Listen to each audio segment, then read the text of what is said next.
यमराज, जिन्हें काल और धर्मराज भी कहा जाता है। यमराज का नाम सुनते ही लोगों के मन में एक अलग ही डर होता है। जब भी हम लोग यमराज का नाम सुनते हैं तो जो चीज़ सबसे पहले हमारे दिमाग में आती है वो है मौत। मृत्यु एक ऐसा सच है जिसे कोई स्वीकारना नहीं चाहता। खुद मृत्यु के देवता कहे जाने वाले यमराज भी इस सच्चाई से बच नहीं सके। उन्हें भी मौत का सामना करना पड़ा था। आज के इस वीडियो में हम आपके लिए मृत्यु के देवता यमराज से जुड़ी कुछ ऐसी अनसुनी कहानियाँ लेकर आए हैं जो शायद ही आपने पहले कभी सुनी हो और जिसे सुनकर आप भी चौंक जाएंगे। तो दोस्तों, स्वागत है आप सभी का हमारे चैनल स्पिरिचुअल जर्नी हिंदी पर। धर्मराज मंदिर, भरमौर, हिमाचल प्रदेश। धर्मराज मंदिर दुनिया में इकलौता ऐसा मंदिर है जहां मृत्यु के देवता यमराज की पूजा होती है। मान्यता है कि इंसान की मृत्यु के बाद यमराज के दूत उसकी आत्मा को इसी मंदिर में लेकर आते हैं। यहाँ यमराज की अदालत लगती है और जीव आत्माओं के कर्मों का पूरा हिसाब होता है। और जीव आत्माओं के कर्मों के हिसाब से उन्हें या तो स्वर्ग मिलता है या नर्क। जो लोग अंत समय में इस मंदिर में आते हैं, कहा जाता है कि उन्हें साक्षात यमराज के दर्शन होते हैं। ऋग्वेद के अनुसार यमराज सूर्यदेव और उनकी पत्नी देवी संजना के पुत्र हैं। कहा जाता है कि यमराज और उनकी जुड़वा बहन यमी इस धरती पर जन्म लेने वाले पहले इंसानों में से थे। जिस तरह इस धरती पर जन्म लेने वाले हर इंसान की मृत्यु तय है, वैसे ही यमराज और यमी की मौत भी निश्चित थी।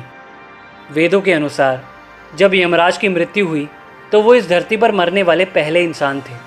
मृत्यु के बाद यमराज मौत से जुड़ते चले गए और दूसरी दुनिया तक पहुंचने के लिए रास्ता बनाने लगे। वर्तमान में ये पितृ निवास के रूप में जाना जाता है। धरती पर सबसे पहले मरने के कारण उन्हें मृतकों में प्रमुख माना जाता है। जैसे जैसे यमराज की कहानी आगे बढ़ती है, उनका संबंध मृत्यु और उसके पहलुओं के साथ और भी गहरा होता जाता है। हम जब भी यमराज के बारे में सुनते हैं तो हमारे दिमाग में उनके विकराल रूप वाली छवि आती है। हमने हमेशा से ही उनके विकराल रूप के बारे में सुना है। यमराज को हम हमेशा से बड़ी लाल आंखों वाले रूप में जानते हैं, जिनकी बड़ी बड़ी काली मूछें होती हैं और वो महिषा नाम के भैंसे पर सवार होकर आते हैं। उनका डरावना रूप लोगों को डरा देता है, लेकिन यमराज अपने जन्म के समय से कभी ऐसे नहीं थे। पुराणों के अनुसार यमराज बहुत सुंदर थे। उनके सुंदर रूप के कारण स्वर्ग और पृथ्वी की कई स्त्रियां उनकी ओर आकर्षित होती थी। एक दिन यमराज अपने कर्तव्यों को भूल गए और केवल अपने श्रृंगार पर ध्यान देने लगे, जिसकी वजह से धरती पर कोई नहीं मर रहा था। लोगों को लगा कि वो अमर हैं, लेकिन माता पृथ्वी के लिए इतना भारी बोझ अपने ऊपर उठाना मुश्किल था। इसलिए निराश होकर उन्होंने शिवजी जी से मदद की गुहार लगाई। भगवान शिव ने यमराज को अच्छा सबक सिखाने का सोचा। उन्होंने यमराज को कैलाश पर्वत पर बुलाया और उन्हें पास ही की एक नदी से पानी लाने को कहा। जब यमराज नदी से पानी भर रहे थे, तभी उन्हें तालाब में एक परछाई दिखी। उन्हें पानी में एक भयानक रूप वाले व्यक्ति की परछाई दिखी, जिसकी बड़ी बड़ी काली मूछें, लाल आँखें और सर पर बड़े बड़े सींग थे, जिसे देखकर यमराज दंग रह गए। फिर यमराज को एहसास हुआ कि ये परछाई किसी और की नहीं बल्कि उनकी खुद की परछाई है।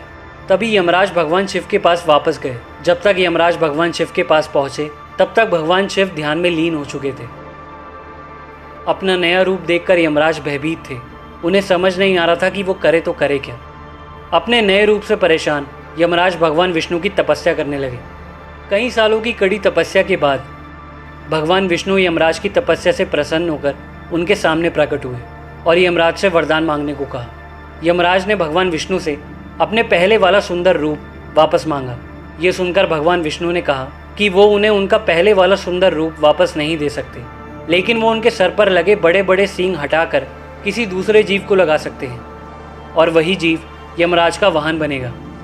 ये उन्हें हर दिन अपने कर्तव्य की याद दिलाएगा, जिसे उन्होंने नज़रअंदाज किया था और जिसके अंजाम में उनके साथ क्या हुआ था।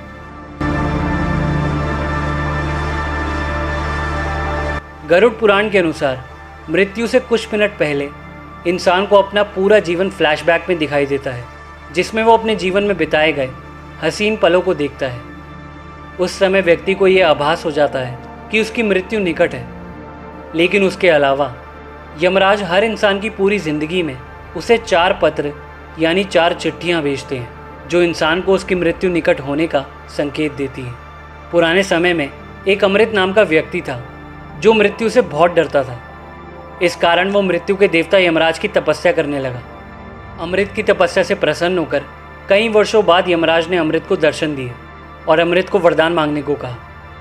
अमृत ने यमराज से कहा कि वो उसकी मौत से पहले उसे चिट्ठी भेज दे ताकि वो अपनी मौत से पहले अपने परिवार का भला कर चैन से मर सके।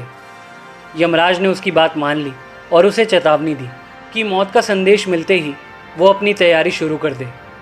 कई साल बीत गए। अमृत अपने परिवार के साथ खुशी खुशी रह रहा था। धीरे धीरे उसके बाल सफ़ेद हो गए, लेकिन उसे अभी तक मौत का डर नहीं लगा क्योंकि यमराज से उसे कोई पत्र नहीं मिला था। उसके बाद अमृत के दांत भी टूटना शुरू हो गए।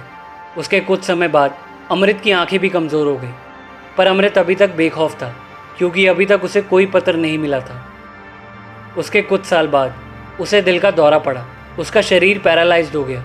हर चीज़ से पता लग रहा था कि उसकी हालत बहुत गंभीर है, लेकिन फिर भी अमृत को किसी बात की चिंता नहीं थी क्योंकि उसे अभी तक यमराज से कोई पत्र नहीं मिला था। उसकी मृत्यु निकट थी, पर वो इस बात से अनजान था। एक दिन यमराज उसे लेने आ गए। यमराज को देखकर अमृत डर गया और कांपने लगा। यमराज ने अमृत को अपने साथ चलने को कहा। तभी अमृत यमराज पर क्रोधित हो गया और गुस्से में अमृत ने यमराज पर उससे किया वादा तोड़ने का आरोप लगा दिया और कहा कि आपने मेरे साथ छल किया है। यमराज ने अमृत से मुस्कुराते हुए कहा कि उन्होंने उसे एक नहीं बल्कि 4 पत्र भेजे थे और उसे इसका एहसास भी नहीं हुआ। अमृत हैरान रह गया और उसने यमराज से कहा कि उसे यमराज का कोई पत्र नहीं मिला। यमराज ने उत्तर दिया कि उन्होंने पत्र किसी कागज़ पर नहीं बल्कि उसके शरीर पर भेजा था, लेकिन वो उसे अनदेखा करता रहा। जब कई साल पहले उसके बाल सफ़ेद हुए तो ये उसका पहला संकेत था। जब उसके दांत टूटे तो ये उसका दूसरा संकेत था। जब उसकी आंखों की रोशनी कम हुई तो ये उसका तीसरा संकेत था, और जब उसके शरीर ने काम करना बंद किया तो ये उसका चौथा संकेत था। लेकिन वो फिर भी नहीं समझ पाया।